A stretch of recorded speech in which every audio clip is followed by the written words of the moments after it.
Guys, pagapang na ang aming beans. Ayan oh. Ayan, gumagapang na siya oh. Ayun, mga nagagapangan na. Bali, 2 weeks na nga po to. Ayun din yung kalabasa namin. Ang gaganda ng kalabasa namin. Ay, ang batang makulit. Ayan. Medyo malawak-lawak na rin ang aming nabalagan. Kulang pa nga kami sa balag. Talaga namang napakagastos ng beans sa balag. Sobrang gastos. Yan, ang aking anakis, hindi sanay magtsinelas ng disipit. Eh, nawawala na naman yung kanyang tsinelas na course. Ayan. Ayan guys, oh, may kabote na naman na tumubo dito sa aming binsan.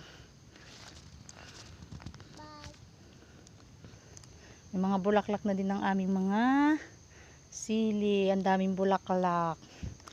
Ayun nga.